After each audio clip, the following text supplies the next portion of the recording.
The entire drive back to Fallujah, I was like, I'm going to die. I'm going to die. I'm going to die. It was the worst anxiety I've ever felt in my life. Like, no, I was like, in my head, I knew I was going to die. I was just waiting for it. That was the thing they don't talk about is, and even I didn't think about, there's something in your head where, because you're in the Marine Corps, you go about your day, you work 7 days a week sometimes you work 5 days a week, and then you have to go in every once in a while.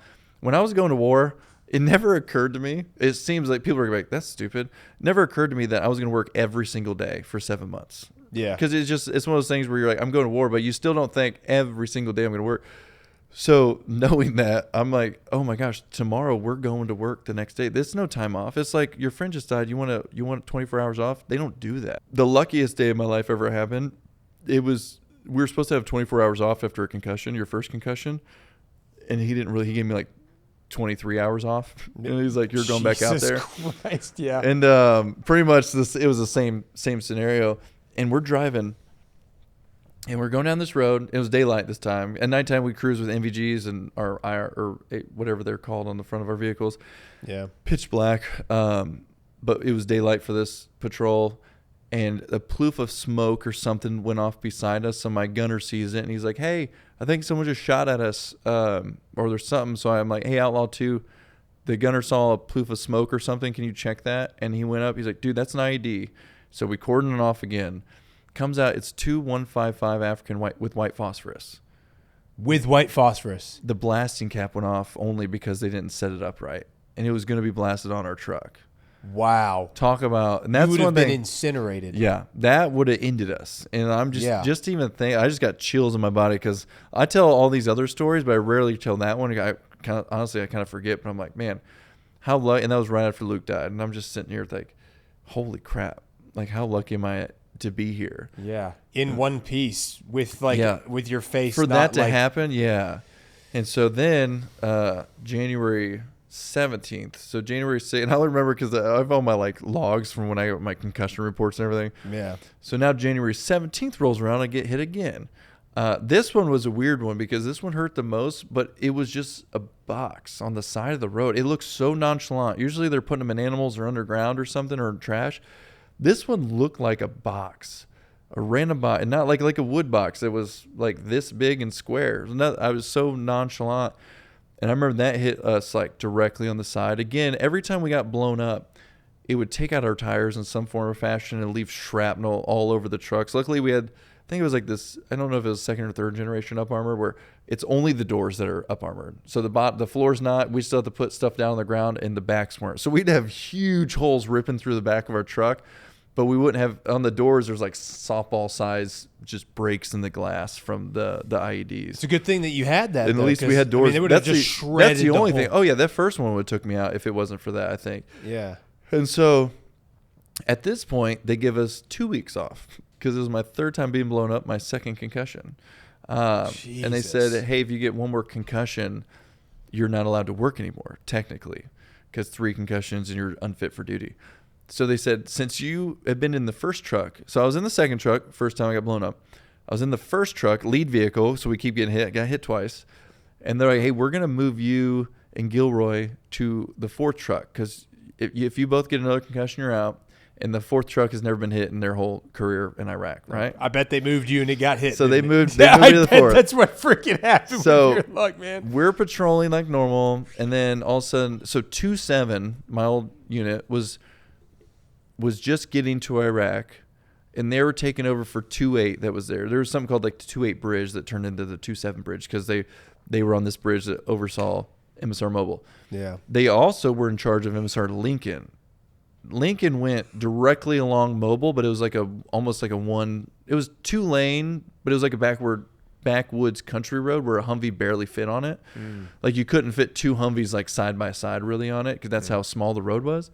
And it ran just parallel with MSR Mobile. For 2 weeks, 2-8 left that. Like when 2-8 left, they left MSR, like 2-7 was supposed to actually take over the road, and they never did. And so 2 weeks went by, and they were like, hey, let's send first tows down that road to secure it because they've been securing MSR Mobile. So we were the first unit to go on that road for the very first time. And I remember we started at maybe 5 a.m., 4 a.m. when it was really dark. And we were just driving along, and like the moment the day broke, it was like a beautiful sunrise. And then all of a sudden, this is the first time I got blown up from directly underneath. And luckily, it was the engine block rather than right under me. But it just all of a sudden blew. And I mean, just everything. I don't think I lost consciousness, but it was one of those where you're just like, because it definitely wasn't long no matter what. But I just remember being lifted up in the air. And then all of a sudden, I remember like open my eyes and be like, what just happened? So both tires were immediately blown out, but it was enough to where it could like chug a few forward. And typically, every time we got hit, the truck behind us or the truck in front of us, depending on where we're at, now we're 4 trucks. So the truck in front of us, we're supposed to, if we can, pull all the way up to them so they can assess our damage from the windows before they actually get out. Because in case it's a sniper attack, like they blow it up just to get us to get out of the truck. Yeah. And so we only pull up a few, so they decide to turn around and come to us. And I seen this little rear view that the entire road is gone that we were just at, like behind us. So I'm watching them drive up, and I watch them get blown up right in front, like same scenario where it's buried so far underground though. Least, I mean, it's concussions and hurt, and it hurts really bad. But it's enough to where, again, it only blows out their tires too. So you were watching this in your mirror? No, I looked in my mirror and the road behind me is gone, and I look forward for them. They turned around to come to us to assess our damage, and I watched them get hit.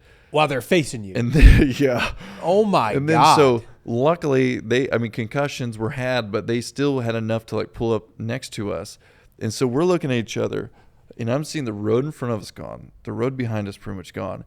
And that was legitimately the first time I was like, I'm about to die. There's one right below me. I'm about to die. And so I'm playing that in my head. And we sit through long enough to where we like decide to get out on the door side. So we knew if there was a sniper, they wouldn't get us anyways.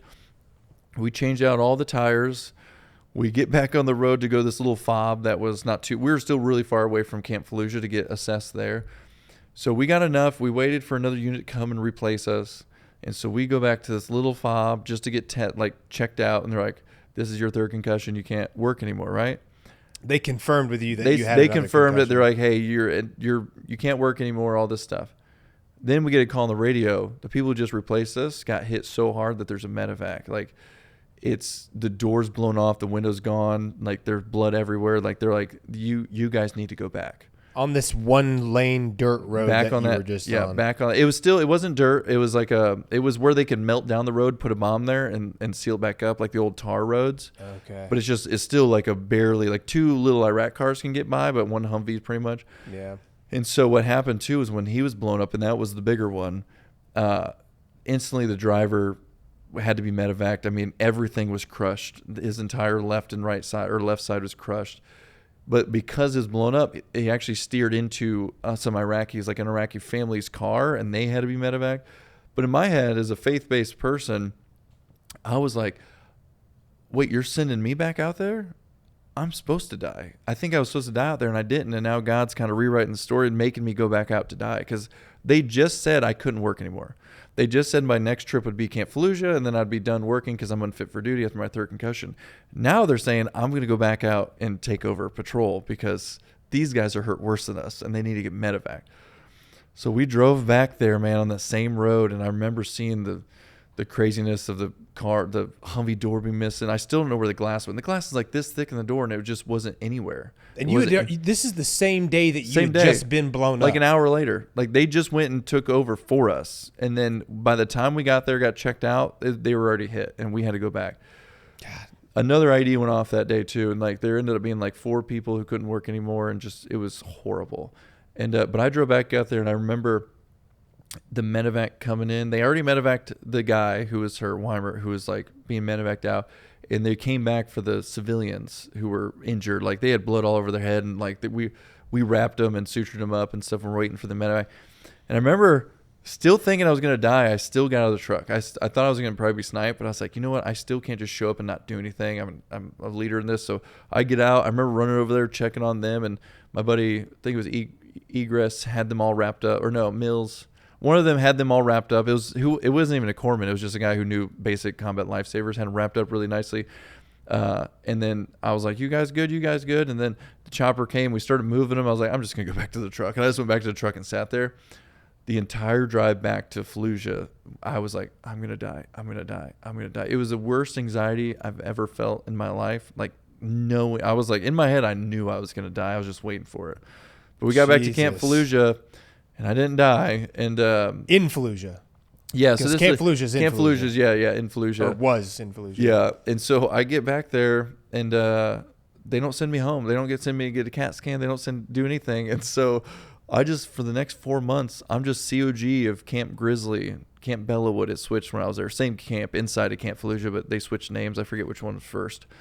I just had to be a COG of Camp Grizzly, waiting my time out until I flew back. And so, I forget what it was, June, super late May or June or whatever, I flew back. And then I was already checking out because I also had like 60 days of leave built up. And that's why I was able to check out pretty much 3 days after touching down from Iraq. I checked out the Marine Corps.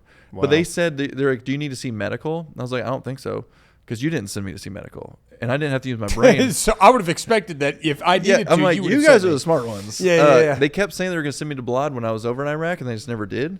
So I just assumed, I was like, oh, I must be getting better. Because I don't know. I've never been blown before. I don't know what the brain does. I'm from a small Podunk town where they don't teach this stuff. So, did anything eventful happen when you went back to Camp Fallujah for the rest of the time that you were there, the rest of the duration? No, here's the crazy thing. Nobody ever got hit. For the next 4 months, not one truck got hit.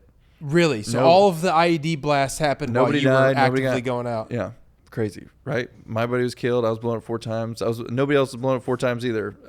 3 times Gilroy, 4 times me. My friend died. And after that, it was all peace. It was the weirdest thing ever. I know. I still think about it sometimes. Weird.